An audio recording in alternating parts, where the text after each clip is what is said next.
नमस्कार, आदाब, सत श्री अकाल, जय भीम, जोहार। मैं हूं यूसुफ अंसारी और इस वक्त मैं एक बहुत ही महत्वपूर्ण, बहुत ही अहम बात करने आपके सामने हाजिर हुआ हूं।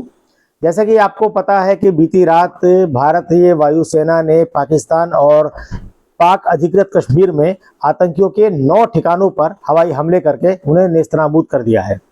उसके बाद पाकिस्तान में अफरा तफरी का माहौल है। पाकिस्तान की सरकार, पाकिस्तान के मंत्री, नेता अनाप शनाप बयान दे रहे हैं, लेकिन इधर भारतीय सेना ने भी बता दिया है कि अगर हमारी माँ बहनों का सिंदूर उजाड़ा जाएगा तो एक एक चुटकी सिंदूर का बदला चुकाया जाएगा और ये पाकिस्तान को बहुत महंगा पड़ेगा।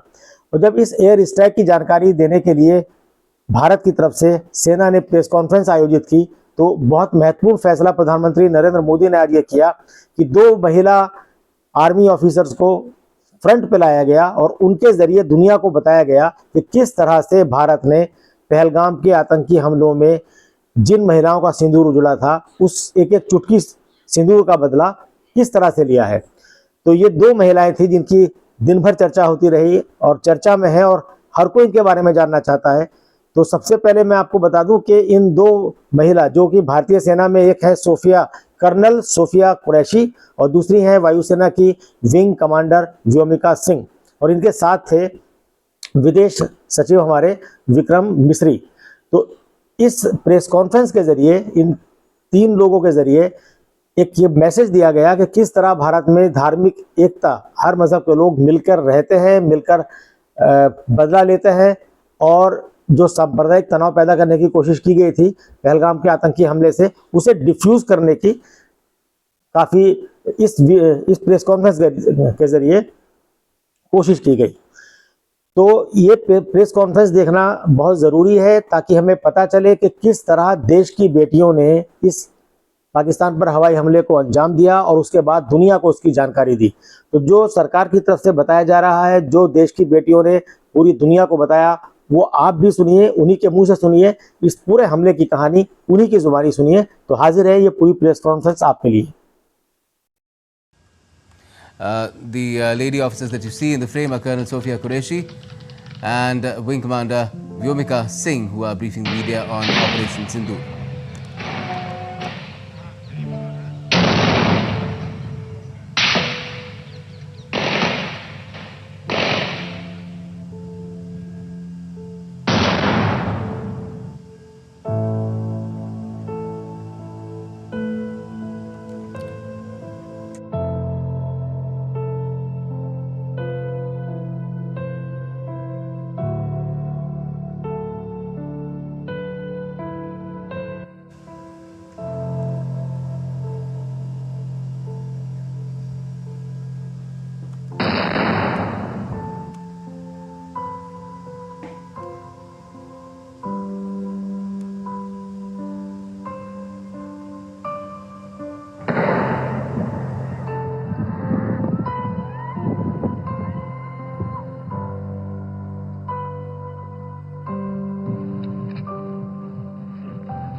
नमस्कार। इस ब्रीफिंग में शामिल होने के लिए आप सभी का धन्यवाद। जैसा कि आप सभी जानते हैं, 22 अप्रैल 2025 को लश्कर तैयबा से संबंधित पाकिस्तानी और पाकिस्तान प्रशिक्षित आतंकवादियों ने भारत में जम्मू और कश्मीर के पहलगाम में भारतीय पर्यटकों पर बर्बरतापूर्ण हमला किया। 25 भारतीयों और 1 नेपाली नागरिक को कायरतापूर्ण मौत के घाट उतार दिया गया। मुंबई के 26 नवंबर 2008 के हमलों के बाद यह भारत में हुई किसी आतंकवादी हमले में मारे गए आम नागरिकों की संख्या की दृष्टि से सबसे गंभीर घटना है। पहलगाम का हमला अत्यधिक बर्बरतापूर्ण था, जिसमें वहां मौजूद लोगों को करीब से और उनके परिवारों के सामने सिर पर गोली मारी गई। हत्या के इस तरीके से परिवार के सदस्यों को जानबूझकर आघात पहुंचाया गया। साथ ही उन्हें यह नसीहत भी दी गई कि वे वापस जाकर इस संदेश को पहुंचा दें। यह हमला स्पष्ट रूप से जम्मू और कश्मीर में बहाल हो रही सामान्य स्थिति को बाधित करने के उद्देश्य से किया गया था। चूंकि पर्यटन फिर से अर्थव्यवस्था का मुख्य आधार बन रहा था, इस हमले का मुख्य उद्देश्य इसे प्रतिकूल रूप से प्रभावित करना था। पिछले वर्ष आप सभी जानते हैं 2.25 करोड़ से अधिक पर्यटक कश्मीर आए थे। इस हमले का मुख्य उद्देश्य इसलिए संभवतः यह था कि इस संघ राज्य क्षेत्र में विकास और प्रगति को नुकसान पहुंचाकर इसे पिछड़ा बनाए रखा जाए और पाकिस्तान से लगातार होने वाले सीमा पार आतंकवाद के लिए उपजाऊ जमीन बनाने में सहायता की जाए। हमले का यह तरीका जम्मू और कश्मीर और शेष राष्ट्र दोनों में सांप्रदायिक दंगे भड़काने के उद्देश्य से भी प्रेरित था। इसका श्रेय सरकार और भारत के सभी नागरिकों को दिया जाना चाहिए कि इन प्रयासों को विफल कर दिया गया। एक समूह ने खुद को रेजिस्टेंस फ्रंट TRF कहते हुए इस हमले की जिम्मेदारी ली है। यह समूह संयुक्त राष्ट्र द्वारा प्रतिबंधित पाकिस्तानी आतंकवादी समूह लश्कर-ए-तैयबा से जुड़ा हुआ है। यह उल्लेखनीय है कि भारत ने मई और नवंबर 2024 में संयुक्त राष्ट्र की 1267 कमेटी की सैंक्शंस मॉनिटरिंग टीम को अर्धवार्षिक रिपोर्ट प्रस्तुत की थी, जिसमें TRF के बारे में साफ इनपुट दिए गए थे। इससे पाकिस्तान स्थित आतंकवादी समूहों के लिए कवर के रूप में TRF की भूमिका सामने आई थी। इससे पहले भी दिसंबर 2023 में भारत ने इस टीम को लश्कर-ए-तैयबा और जैश-ए-मोहम्मद के बारे में सूचित किया था, जो TRF जैसे छोटे आतंकवादी समूहों के माध्यम से अपनी गतिविधियों को संचालित कर रहे हैं। इस संबंध में 25 अप्रैल को UN सिक्योरिटी काउंसिल प्रेस वक्तव्य में TRF के संदर्भ को हटाने के लिए पाकिस्तान के दबाव पर भी ध्यान दिया जाना चाहिए। पहलगाम आतंकवादी हमले की जांच से पाकिस्तान के साथ आतंकवादियों के संपर्क उजागर हुए हैं। रेजिस्टेंस फ्रंट द्वारा किए गए दावे और लश्कर-ए-तैयबा से ज्ञात सोशल मीडिया हैंडल द्वारा इसको रीपोस्ट किया जाना इसकी पुष्टि करता है। चश्मदीद गवाहों और विभिन्न जांच एजेंसियों को उपलब्ध अन्य सूचनाओं के आधार पर हमलावरों की पहचान भी हुई है। हमारी इंटेलिजेंस ने इस टीम के योजनाकारों और उनके समर्थकों की जानकारी जुटाई है। इस हमले की रूपरेखा भारत में सीमा पार आतंकवाद को अंजाम देने के पाकिस्तान के लंबे ट्रैक रिकॉर्ड से भी जुड़ी हुई है, जिसके लिखित और स्पष्ट दस्तावेज उपलब्ध हैं। पाकिस्तान दुनिया भर में आतंकवादियों के लिए एक शरण स्थल के रूप में पहचान बना चुका है। यहां अंतर्राष्ट्रीय स्तर पर प्रतिबंधित आतंकवादी सजा पाने से बचे रहते हैं। इसके अलावा पाकिस्तान ने इस मुद्दे पर विश्व और फाइनेंशियल एक्शन टास्क फोर्स जैसे अंतर्राष्ट्रीय मंचों को जानबूझकर गुमराह करने के लिए भी जाना जाता है। साजिद मीर का मामला, जिसमें इस आतंकवादी को पाकिस्तान ने मृत घोषित कर दिया था और फिर अंतर्राष्ट्रीय दबाव के परिणाम स्वरूप वो जीवित पाया गया, इसका सबसे स्पष्ट उदाहरण है। यह स्वाभाविक है कि पहलगाम में हुए इस हमले से जम्मू और कश्मीर के साथ साथ भारत के अन्य भागों में भी आक्रोश देखा गया। हमलों के बाद भारत सरकार ने स्वाभाविक रूप से पाकिस्तान के साथ संबंधों को लेकर कुछ कदम उठाए। आप सभी उन निर्णयों से अवगत हैं जिसकी घोषणा 23 अप्रैल को की गई थी। तथापि यह आवश्यक समझा गया कि 22 अप्रैल के हमले के अपराधियों और उनके योजनाकारों को न्याय के कटघरे में लाया जाए। हमलों के एक पखवाड़े के बाद भी पाकिस्तान द्वारा अपने क्षेत्र या अपने नियंत्रण वाले क्षेत्रों में आतंकवादियों की इंफ्रास्ट्रक्चर के विरुद्ध कार्रवाई करने के लिए कोई स्पष्ट कदम नहीं उठाया गया है। उल्टे वो इनकार करने और आरोप लगाने में ही लिप्त रहा है। पाकिस्तान आधारित आतंकवादी मॉड्यूल्स पर हमारी खुफिया निगरानी ने संकेत दिया है कि भारत के विरुद्ध आगे भी हमले हो सकते हैं। अतः इनको रोकना और इनसे निपटना दोनों को बेहद आवश्यक समझा गया। आज सुबह, जैसा कि आपको ज्ञात होगा, भारत ने इस तरह के सीमा पार हमलों का जवाब देने और उन्हें रोकने तथा उनका प्रतिरोध करने के अपने अधिकार का प्रयोग किया है। यह कार्यवाही नपीतुली, नॉन एस्केलेटरी, आनुपातिक और जिम्मेदारीपूर्ण है।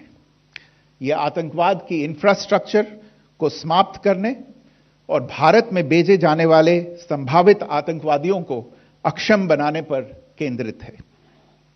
आपको यह भी स्मरण होगा कि 25 अप्रैल 2025 को संयुक्त राष्ट्र सुरक्षा परिषद ने पहलगाम आतंकवादी हमले पर एक प्रेस वक्तव्य जारी किया था, जिसमें आतंकवाद के इस निंदनीय कार्य के अपराधियों, आयोजकों, फाइनेंसरों और प्रायोजकों को जवाबदेह ठहराने और उन्हें न्याय के दायरे में लाने की आवश्यकता पर जोर दिया गया था। भारत की आज की इस कार्यवाही को इसी संदर्भ में देखा जाना चाहिए।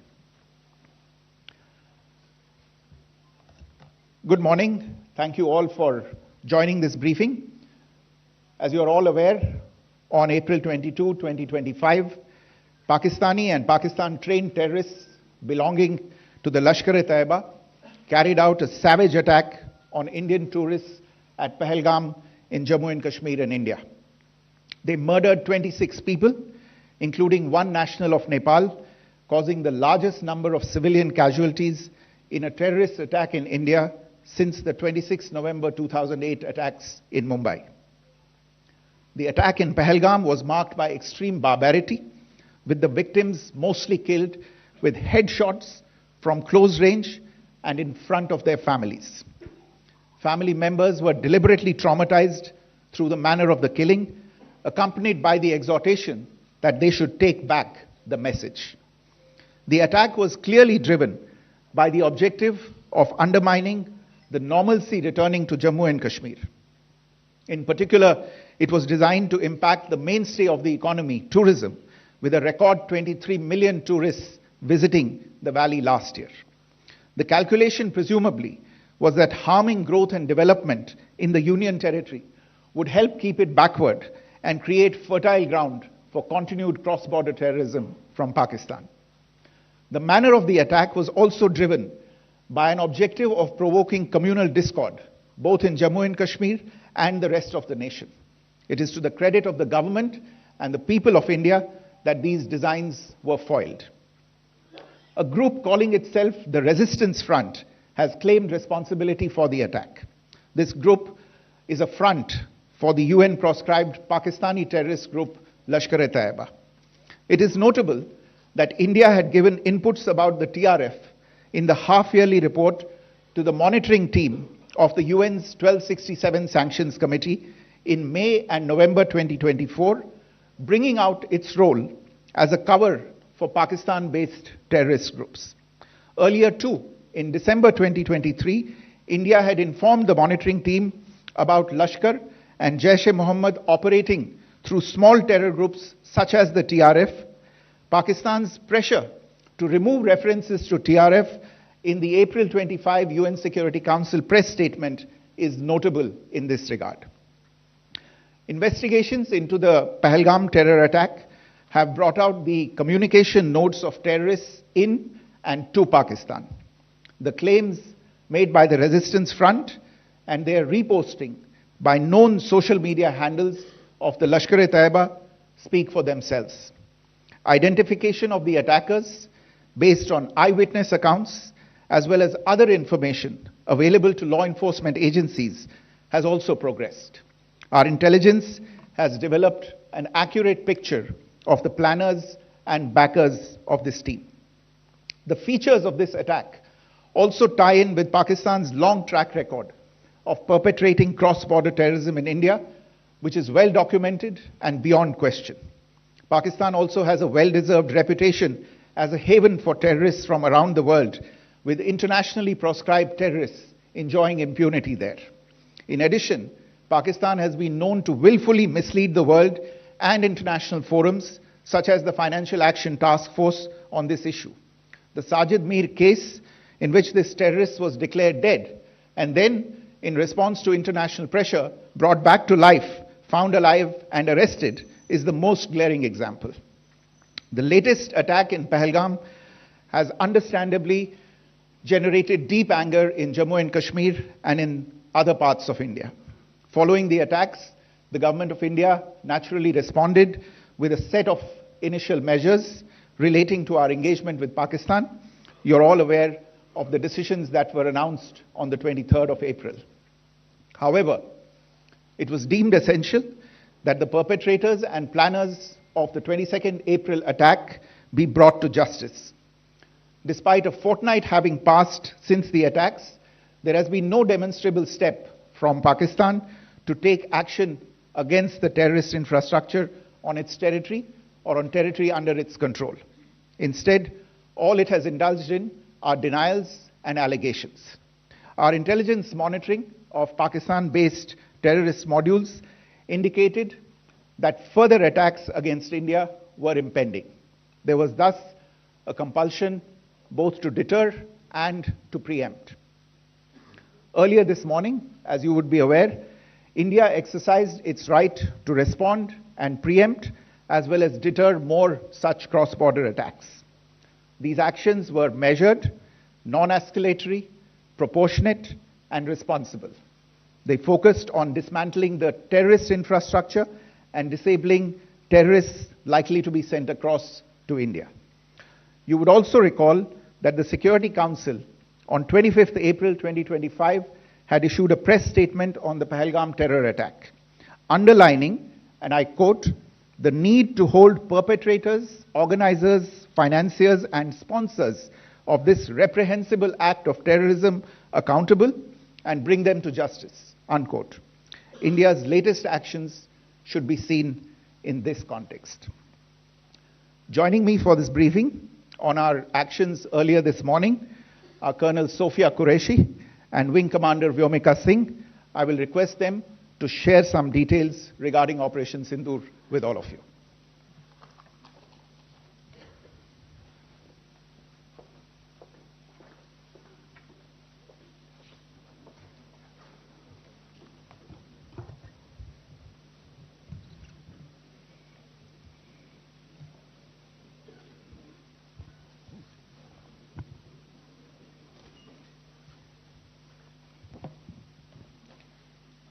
सुप्रभात देवियों और सज्जनों, मैं कर्नल सोफिया कुरैशी और मेरे साथ विंग कमांडर व्योमिका सिंह आज आपको 6 से 7 मई 2025 की रात 1:05 से 1:30 बजे के बीच भारतीय सशस्त्र बलों द्वारा अंजाम दिए गए ऑपरेशन सिंदूर के बारे में जानकारी देंगे। ऑपरेशन सिंदूर 22 अप्रैल को पहलगाम में हुए विभत्स आतंकवादी हमले के शिकार मासूम नागरिकों व उनके परिवारों को न्याय देने के लिए लॉन्च किया गया था। इस कार्रवाई में 9 टेररिस्ट कैंप्स को टारगेट किया गया और पूरी तरह से इसे बर्बाद किया गया। पाकिस्तान में पिछले 3 दशकों से टेरर इंफ्रास्ट्रक्चर का निर्माण हो रहा है। इसमें recruitment, indoctrination centres, training areas व लॉन्च पैड शामिल थे, जो पाकिस्तान और पाक अधिकृत जम्मू कश्मीर POJK दोनों में फैले हैं। Operation Sindoor was launched by Indian Armed Forces to deliver justice to the victims of Pahalgam terror attack and their families. 9 terrorist camps were targeted and successfully destroyed. Over the last 3 decades, Pakistan has systematically built terror infrastructure. It is a complex web of recruitment and indoctrination centers, training areas for initial and refresher courses, and launch pads for handlers. These camps are located both in Pakistan as well as Pakistan-occupied Jammu and Kashmir areas. Some of the well-known training camps are located, as you can see on the screen. They are distributed from Savai Nala in the north, counting to approximately 21, ending at Bhagalpur to the south. इन लक्ष्यों का चयन विश्वसनीय intelligence सूचनाओं के आधार पर हुआ ताकि आतंक गतिविधियों की रीढ़ तोड़ी जा सके और यह खास ध्यान दिया गया कि निर्दोष नागरिकों और सिविलियन इंस्टॉलेशन को नुकसान न पहुंचे. The selection of these targets for Operation Sindoor was based on credible intelligence inputs and role of these facilities in perpetrating the terror activities. The locations were so selected to avoid damage to civilian infrastructures and loss of any civilian lives. This was done with due diligence, and the camps selected for targeting and their engagement will now be shown to you one by one. POJK के targets मैं आपको बताना चाहूंगी. सबसे पहले सवाई नाला camp Muzaffarabad, जो कि POJK के लाइन ऑफ कंट्रोल से 30 किलोमीटर दूर है. यह एक लश्कर तौयबा का ट्रेनिंग सेंटर था. 20 अक्टूबर 2024 सोनमर्ग, 24 अक्टूबर 24 गुलमर्ग, 22 अप्रैल 2025 पहलगाम, इन हमलों के आतंकियों ने यहीं से प्रशिक्षण लिया था. सैयदना बिलाल कैंप मुजफ्फराबाद, यह एक जैश ए मोहम्मद का स्टेजिंग एरिया है. यह हथियार, विस्फोटक और जंगल सर्वाइवल ट्रेनिंग का केंद्र भी था. गुलपुर कैंप कोटली, यह LOC से 30 किलोमीटर दूर था. लश्कर तौयबा का बेस था जो रजौरी, पुंछ में सक्रिय था. 20 अप्रैल 2023 को पुंछ में और 9 जून 2024 को तीर्थ यात्रियों के बस हमले में यहीं से आतंकी को ट्रेन किया गया था.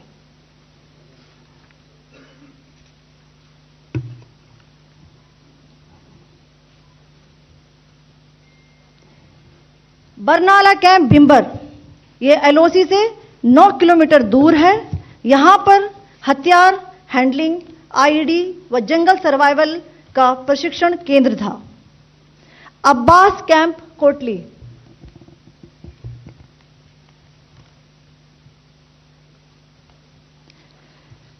यह LOC से 13 किलोमीटर दूर है. लश्कर तौयबा का फिदाइन यहां तैयार होता था. इसकी कैपेसिटी 15 टेररिस्ट को ट्रेन करने की थी.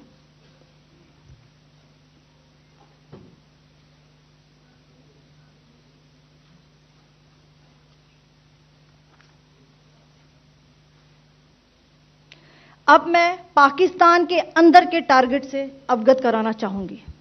पहला, सर्जल कैंप सियालकोट, यह अंतर्राष्ट्रीय सीमा से 6 किलोमीटर की दूरी पर है, सांबा कठुआ के सामने.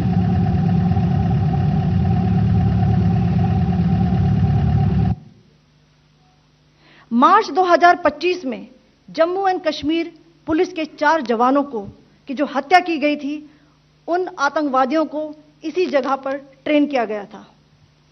दूसरा, महमूना जाया कैंप सियालकोट, यह 18 से 12 किलोमीटर IB से दूर था. हिजबुल मुजाहिदीन का बहुत बड़ा कैंप था. यह कठुआ जम्मू क्षेत्र में आतंक फैलाने का नियंत्रण केंद्र था. पठानकोट एयरफोर्स बेस पर किया गया हमला भी इसी कैंप से प्लान और डायरेक्ट किया गया था. मरकज ताइबा मुरीद के, यह IB से 18 से 25 किलोमीटर दूरी पर है. 2008 के मुंबई हमले के आतंकी भी यहीं से प्रशिक्षित हुए थे. अजमल कसब व डेविड हेडली भी यहां ट्रेन हुए थे.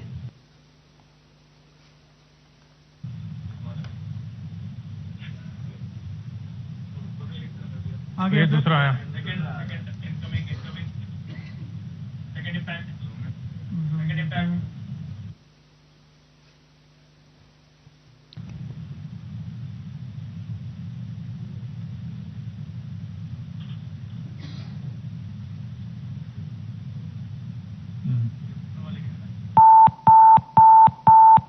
टारगेट 10 हुआ है सर अभी। टारगेट 10 हुआ, एनक्लोजर सेम ही है। 7 it is hit the target. हाँ हाँ।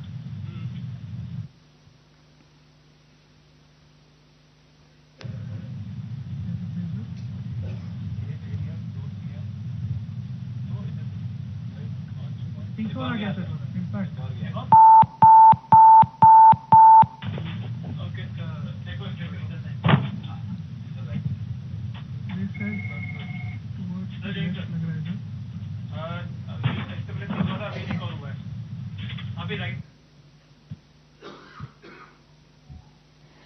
मरकज सुभान अल्लाह भावलपुर ये इंटरनेशनल बाउंड्री से 100 किलोमीटर दूर है। जैश ए मोहम्मद का मुख्यालय था। यहाँ पर रिक्रूटमेंट, ट्रेनिंग व इंडॉक्ट्रिनेशन का केंद्र भी था। शीर्ष आतंकी अक्सर यहाँ आते थे। मैं आप सबको बताना चाहती हूँ कि किसी भी सैन्य ठिकाने का निशाना नहीं बनाया गया और अभी तक किसी तरह की नागरिक क्षति की रिपोर्ट नहीं है। धन्यवाद। जय हिंद।